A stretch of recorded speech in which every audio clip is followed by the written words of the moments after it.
girls, welcome to Jane's bread making session. Okay, what you need is strong bread flour, not plain flour, you need bread flour, yeast, water and some olive oil. Okay, get yourself a big bowl, preferably a metal one, but it doesn't matter because you probably won't have one, but a plastic one will do. You need to weigh out 400 grams of flour. To your flour, add 6 grams of dried yeast. No, I'll correct that. Sorry, girls. You need to weigh it out and then you're going to add it to your warm water to dissolve it. Depends what sort of yeast you've got, but most of them have to be dissolved in warm water. So just read your instructions and see what it says.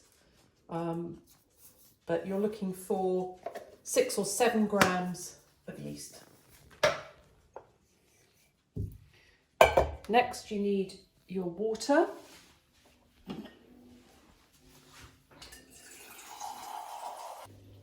And you need 350 mils.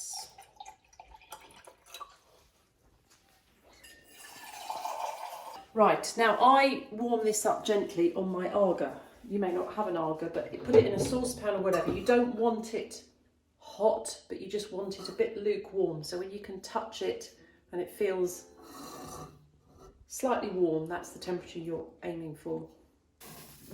Okay, so when you've got your warm water, add your yeast to it. Get a teaspoon and just stir it to dissolve into the water. Might get a bit lumpy, but just do the best you can. This process activates the yeast. Okay, because I'm not a professional at this, I've forgotten that we need to put the salt in. Just go and get the salt. Bread without salt is absolutely disgusting, and you need 8 grams. So just add that to your flour.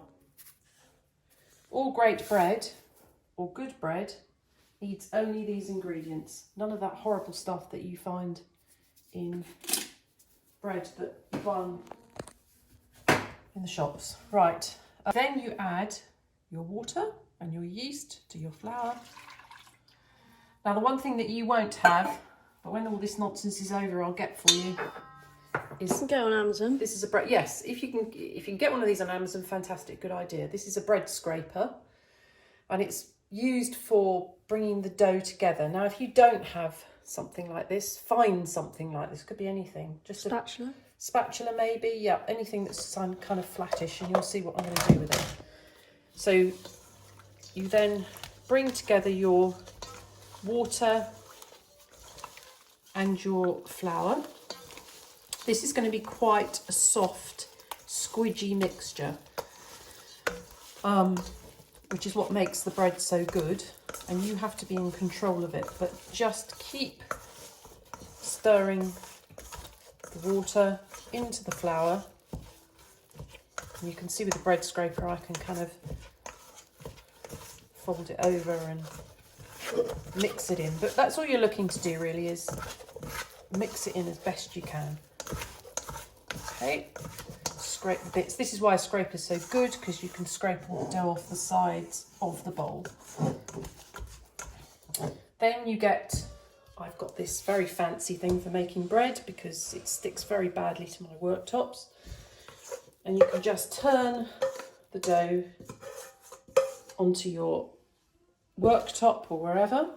Now this, pay attention girls, is where you have to take charge of your dough. It's going to be soft and squidgy, and what you're looking to do is to put your hands underneath it, and you're going to sort of fold it a few times like this. So you're slapping it down and folding it over like that, okay? Getting underneath it with your fingers and folding it over. You don't have to do this too many times, but this is what you're aiming to do. This is just setting off the process with the gluting in the flour and getting the process going. It's very squidgy, but it's very therapeutic. And if you're really feeling in a bad mood, I like to pretend that it's somebody's head. I'm just bashing it against the worktop. So you just want to turn this over a few times. It's going to be very squidgy, but just keep in control of it. And again, this is why a bread scraper is very good, because you can just scrape the gooiness together like this. Now I'm just going to rinse my hands.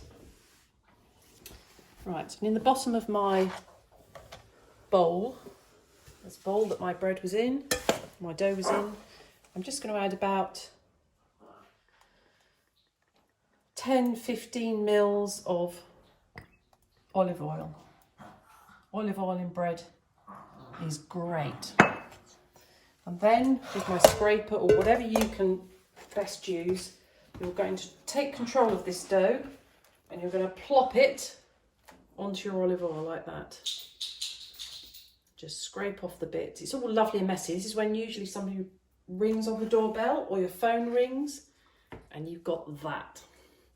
So then you've got your dough in the bowl and you're going to fold it. And you're just going to take a corner. It's going to be squidgy. Just take a corner like you're folding it into the middle of the dough, like that. So you're just getting the olive oil over it like that, okay? And then if you can, get your hands underneath it and just turn it over. That's all you have to do for the moment, okay? Just going to rinse my hands, okay? And then you are going to leave this dough to rest for half an hour. If you've got a shower cap, this is the one that I wear in the shower all the time, obviously. Very good to put over your dough, but if not, use a tea towel or whatever and just leave it somewhere in the kitchen for the next half an hour. Go back on Snapchat, Instagram, whatever you fancy doing, and return in half an hour. Welcome back. Half an hour has gone by and your dough should be looking something like that. Now all you need to do, obviously with clean hands, is to fold again into the middle of your dough. So pick it up in the corners and just fold it into the middle. You can do this probably about 8 times. And then if you can, get your hands underneath it and turn the dough over. Just be nice and gentle. Pop back your lid and leave for another half an hour. Okay, another half an hour has passed by. You can see how the dough is looking. It's a bit more full of air. It's getting a little bigger. And you want to repeat the process again. So pick your dough up and fold it into the middle.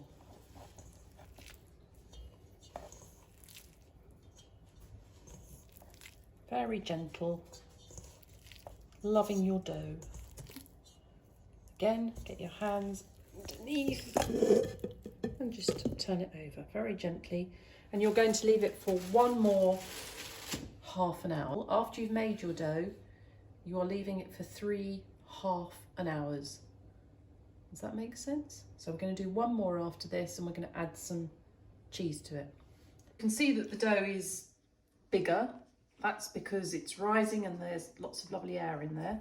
So I'm just going to add my cheese. It doesn't matter how much, it depends how cheesy you like things. I'm just going to scatter a bit on the top, fold it over, again pulling up my corners, stretch them as much as you can because that's putting all the air into the dough.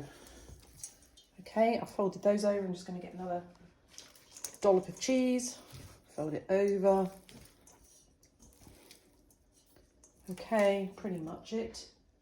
And I'm now going to leave, so we're just going to leave this now for another 30 minutes and then the bread will be ready to bake. Right, your half an hour has passed and your dough should look something like this, quite nice and big, still with your cheesiness in there.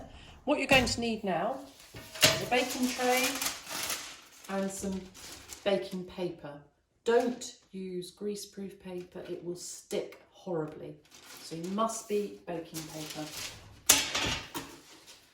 Right, you can tip your dough Oh, I should say, I have the Arga, so it's ready and heated up. But if you are using an oven, you need to put it on to about 220, nice and hot, and obviously have that pre-done before you put your bread in the oven. Okay, so I'm going to tip the bread out, or the dough, sorry, not bread yet. And what I'm going to do is I'm going to divide this, again, the bread scraper is very useful for this, but I'm sure you can do it with something else, into two.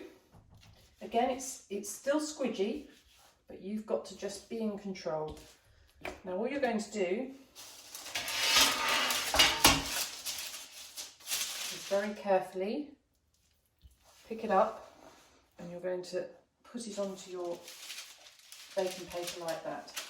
Doesn't really matter about the shape because it's going to be absolutely delicious. So don't worry about the shape. And another one there. So that will give you two nice sort of French sticks. Okay, maybe a few sesame seeds on top. You can just sprinkle those on the top. Be creative. See what you fancy. Really up to you. And then all you need to do, really simple, is, now I have here, ideally you're going to cook your bread in a nice steamy oven. If you have a water spray, ideal, before you put the bread in, give it a nice spray into your oven so that the oven is nice and steamy. That allows a nice crust to form on the top of your bread. If you haven't got one of these, just get a little bit of water and just splash it inside the oven, and that will do the job fine. Steam in my oven.